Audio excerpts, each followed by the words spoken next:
In this video, I'm going to be cooking up a big tomahawk steak in the way that I think gives it the best possible flavor. So when it comes to steak, I think the flavor of charcoal beats a pan, but the only thing that beats just charcoal is cooking a steak directly over wood coals. The smoky flavor that you get from cooking directly over burnt down wood coals is different to that of a reverse smoked and seared steak. And yeah, absolutely my favorite way to do it. But yeah, not something I do all that often because I don't really have the ideal equipment to do it. But today we're going to play around with the grills a little bit and cook a steak over wood. So what I've got here is a tomahawk steak from my local butchers. I love using my local butchers, but the quality isn't always that good, particularly when it comes to the butchery itself. And this isn't actually looking too bad. This is looking a little bit fattier than my butcher normally is when it comes to beef. It's got a nice aged smell on it, but there we go. That's the kind of typical butchery I seem to get with my local butcher, which is a bit annoying. It will do. Try and keep that all in there. Use that as the presentation side. Always try and support local butchers around here, but just like those beef ribs I had a few months back with a hole straight through the middle, it's difficult to not be frustrated. Anyway, anytime I'm cooking a big steak up like this, I like to do a two-stage seasoning process. The first seasoning step is going to be a dry brine just with salt, and what that's going to do is season the meat internally. This is a thick steak, so I want some salinity inside. It should also help to keep the meat nice and juicy, helping to retain some of those natural juices that are inside. But mostly for me, it's all about making sure it's nice and salty in the center. So I'm going to take a wire rack, and then I'm going to take a nice big amount of salt and cover every surface. And I'm just using Diamond Crystal Kosher salt. You could use fine sea salt. And remember, all of this salt is going to be absorbed into the meat itself. So it might look like a lot, but we've got a large volume of meat to season. So looking good that side, not so great that side. So that is all seasoned up with salt, ready to go into the fridge for up to overnight, but probably in my case, 6 hours. And you could get a lot more accurate with the amount of salt you apply to this by weighing the meat first, working out what 1.5% up to 2% of that meat is and weighing out your salt, but it's not completely necessary. And we've got a big bone in there which is going to throw off the weight of this. And just in terms of the tomahawk steak itself, it's basically a bone-in ribeye, and a lot of people get frustrated about paying for the weight of the bone. This was around 30 pounds per kilo, and this bone probably weighs 400 to 500 grams, so that's a lot of money spent on bone. So tomahawk's not something that I do very often, but it does make a convenient handle, and if you've got guests coming over, it's quite nice presentation wise and gives the impression that you made a bit more effort, but definitely not something I'm spending my money on a lot of the time. Into the fridge this goes for somewhere between 4 to 6 hours. So as I say, I don't really have any kind of specialist open fire equipment like an asado grill, but what I do have is this PK, and I really enjoy using my barbecues in ways slightly different from what they were designed for. So I'm going to be creating like an open fire setup using some oak wood, and this is a good chance to use some wood that's maybe a little bit scrappy, and there's some charcoal in there from a previous cook, so I'm just going to leave that in there. But really I'm just going to make a big wood fire, burn these down to some coals. Ideally I'd have something with a variable height grate, but I've got a couple of different size racks that I can use to simulate that. So I'm going to go in with quite a few firelighters because I don't want to completely smoke out my neighbours as this gets going.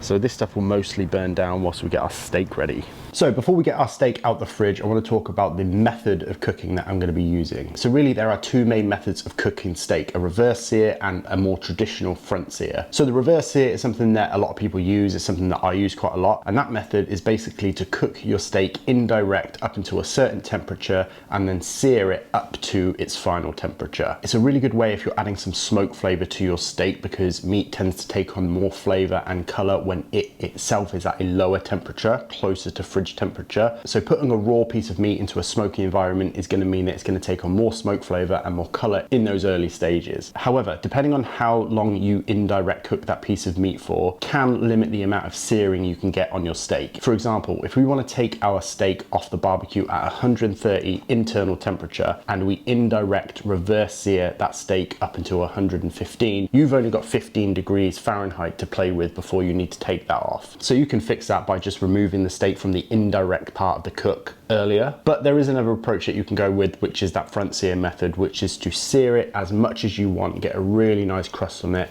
and then move it to a slightly less direct heat. It's one of those things where there isn't a right way, there isn't a better way, it's all just personal preference. Today I'm going to be going for a more traditional approach, the front sear. So I'm going to sear my steak first and then move it to some heat that is less direct or less intense. And there are two main reasons for that. One, it means that I can get the crust that I want without having to take it off before I'm completely completely happy. But more importantly, because we are cooking in an open air environment, I'm not gonna shut the lid on my PK. The coals are basically gonna be out in the open. There is gonna be a point where the coals are at their hottest and then they're gonna gradually cool down. So I'm gonna sear my steak when it reaches that peak, when it's nice and hot and I can build a really nice crust, and then move it to indirect heat above the coals as the coals naturally themselves start to cool. But that's not going to be a problem because I'm not looking for particularly hot heat there anyway. So it really doesn't matter the method that you use. This is just the method that I'm using today. So this steak has been in the fridge for the last couple of hours. Most of the salt has dissolved. It is now inside the meat, and there's definitely going to be a gradient of salinity through this. It's going to be more salty toward the exterior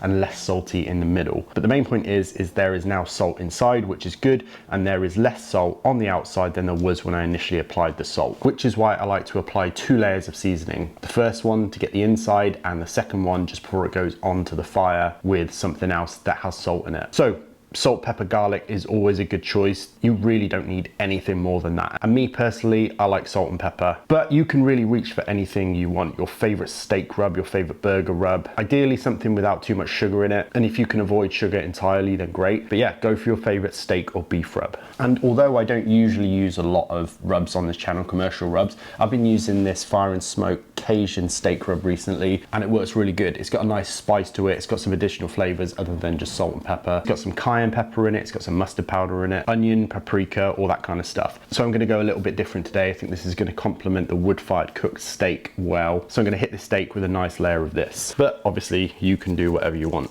And honestly, I know I've already said it, but you really don't need anything more than salt, pepper, and garlic for this to be great. That looks good. Ready to go onto the PK. So this wood has burnt down nicely. First things first, we're going to get the standard PK rack in, and then we'll just go straight on top of our steak and give this a real nice long sear. This is a big piece of steak. It can definitely take it. And what I'm looking for in this is quite a dark crust. I really want to build up a hard sear on the steak. And once it wants to release, we'll give it a flip. That has near enough ruined my week.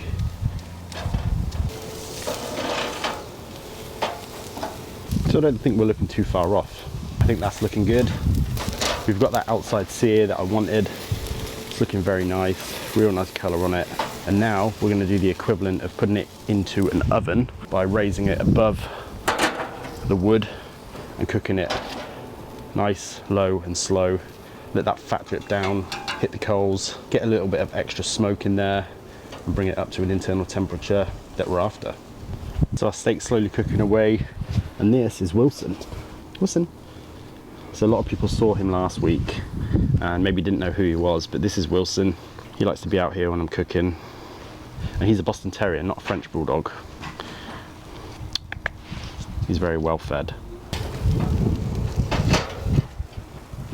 So that's it. I think I'm going to call it. My chef's temp is reading 125. I'm going to let this carry over to a nice medium, and I know this is going to be good. So there it is, all rested down, looking very nice, really nice and crusty. It smells incredible. So let's cut this off and see how we did on the cook. You can hear the knife going through that crust. Straight into the middle of the ribeye, looking good, nice and juicy.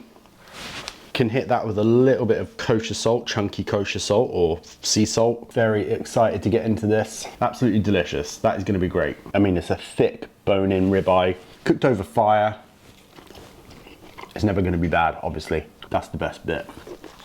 My local butchers can be annoying when it comes to the actual butchery. They're mostly servicing a very, very different clientele, but the beef does always taste very good. Real nice age on this. You can kind of smell it when it came out of the packaging, and I can taste it very subtly now. It is very good. So the salt brine, can't recommend it enough. Definitely for thick steaks. Go for 6 if you've got something that's this thick, or even overnight. And yeah, that Cajun steak rub is definitely worth a look. But yeah, the whole point of this video was to cook over wood, which is something that I just don't do enough. It's so much easier to just grab a bag of charcoal and a chimney, get it lit, sear off a steak. And I would do it a lot more if I just had a fire cage or an Argentinian style grill or something like that. So please let me know if this video was helpful or inspiring at all to you. If you like the video, please like, comment, subscribe, do all those things. It really, really does help me out. And I'll see you next week for another video.